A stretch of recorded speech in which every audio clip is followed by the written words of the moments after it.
Think about the last time you went to the doctor. You sat in that waiting room. You got called in. You answered questions. You took whatever they gave you. Because that's what you do.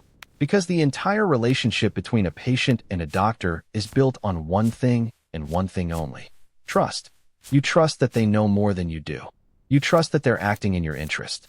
You trust that the medication they're prescribing is going to help you, not hurt you. And for most people, in most situations, that trust is completely justified. But there was one doctor, in a quiet English town, in a normal NHS practice, with ordinary patients who came to him for years, where that trust was being used to do the exact opposite of what medicine is supposed to do. His name was Harold Shipman, and by the time anyone figured out what he had actually been doing, he had been doing it for over 20 years. Harold Frederick Shipman was born in 1946 in Nottingham, England. He grew up in a working-class family. His mother, Vera, was the dominant figure in his life, a woman who was deeply status-conscious, who pushed Harold relentlessly toward academic achievement, and who made clear that he was special, different from the other children, destined for more. And this is where the pattern becomes impossible to ignore. Because the psychology of Harold Shipman, the specific combination of superiority, control, and the need to be seen as competent and trustworthy, was being assembled in that household long before he ever set foot in a medical school. When Harold was 17, his mother was diagnosed with lung cancer.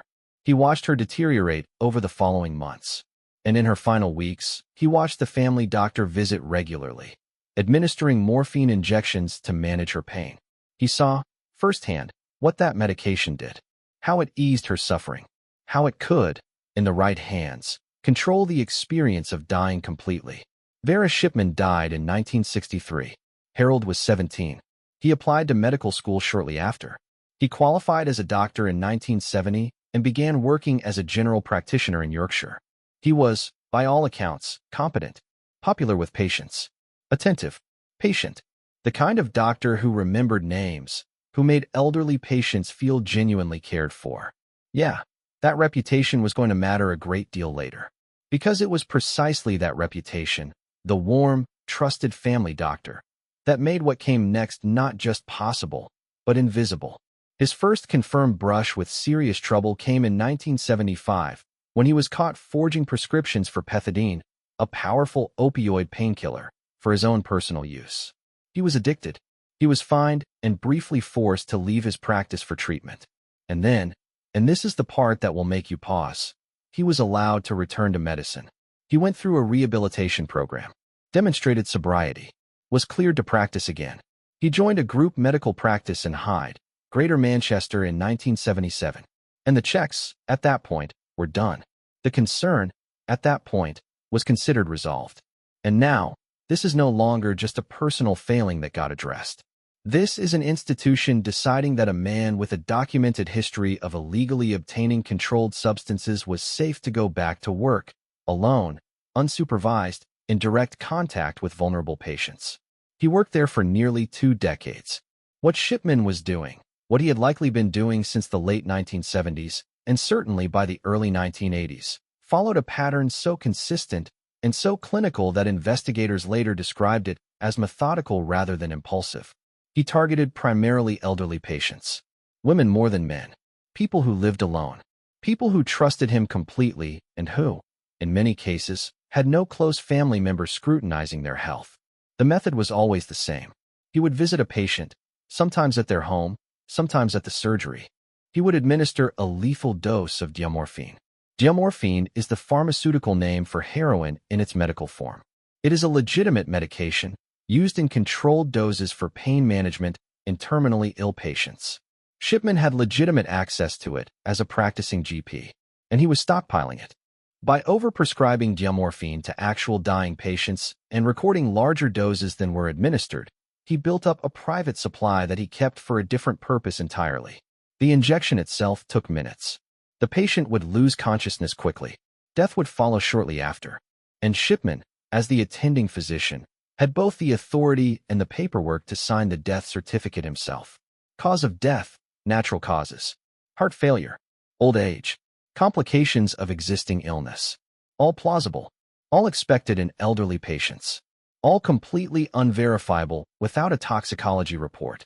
and toxicology reports were not routine for elderly patients dying under the care of their own GP. He understood the system he was operating inside. He understood exactly which steps triggered scrutiny and which ones didn't. And he constructed every single death to stay on the safe side of that line. This is where the educational layer matters, because it's genuinely important to understand why this went undetected for so long. The UK's National Health Service, in the 1980s and 1990s, operated on a model of institutional trust.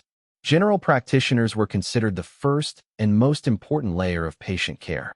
They were trusted, credentialed professionals operating largely autonomously within their practices. There was no systematic cross-referencing of death rates by individual physicians. No algorithm scanning for unusual mortality patterns among a single doctor's patient list. No requirement for a second physician to countersign a death certificate when the certifying doctor was also the treating physician. All of those gaps were not oversights. Exactly. They were the product of a system designed around the assumption that doctors, having sworn an oath and completed years of training, did not need to be monitored the way other professionals might. Shipman exploited every single one of those gaps. And this changes everything about how we think about institutional oversight. Because the failure that allowed Shipman to operate wasn't stupidity. It wasn't negligence exactly. It was trust. The same trust that makes medicine work. The same trust that allows a doctor to function effectively, that allows patients to feel safe, was the exact mechanism he was using. And for over 2 decades, it held. There were moments when the pattern almost surfaced.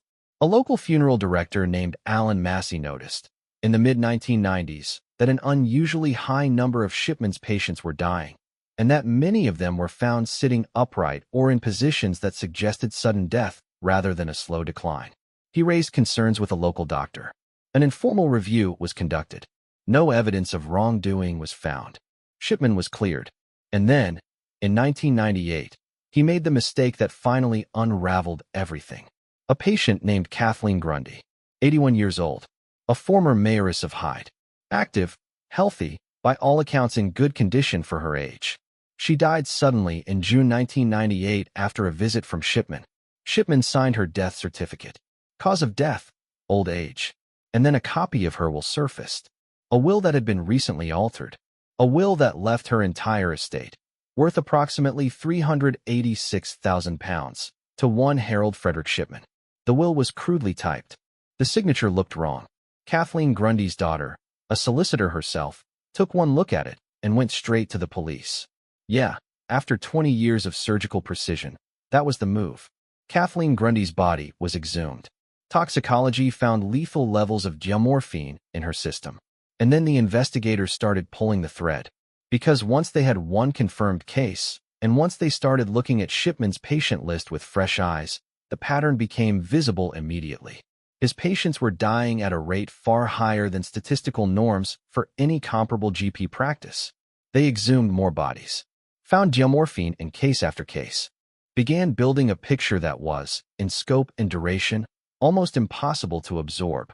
By this point, there is no version of this story that lands gently, because the final number, the number that the official government inquiry eventually arrived at, was 215 confirmed victims, 215 people, killed by their own doctor, over a period of roughly 23 years, making Harold Shipman, by confirmed victim count, the most prolific serial killer in recorded British history, and one of the most prolific in the world. The inquiry, led by Dame Janet Smith and running from 2001 to 2005, went further than the criminal trial. It examined not just what Shipman did, but how the systems around him failed to catch it. The Shipman inquiry produced 6 reports. It recommended sweeping changes to how death certificates were issued, how GP prescribing was monitored, how cremation approvals worked, and how unusual mortality patterns within individual practices would be identified going forward. Many of those recommendations were eventually implemented. The entire regulatory architecture around how the UK monitors its own medical professionals was restructured, in significant part, because of what Harold Shipman did. Harold Shipman was convicted on January 31, 2000, 15 counts of murder, 1 count of forgery. He was sentenced to life in prison with a recommendation that he never be released. He was found hanged in his cell at Wakefield Prison on January 13, 2004. The day before his 58th birthday. He never confessed. He never explained. The motive, the actual psychological reason why a man who had dedicated his life, professionally, to medicine would spend 23 years systematically killing the patients who trusted him, was never definitively established. Investigators and psychologists have theorized. The control, the power over the moment of death, the echo of watching his mother die, and then the doctor arriving with the morphine that managed it. But no one knows for certain, because he took it with him. Here's what this case forces us to confront. Trust is not just an emotional experience. It is a structural feature of every institution that functions. Hospitals trust doctors.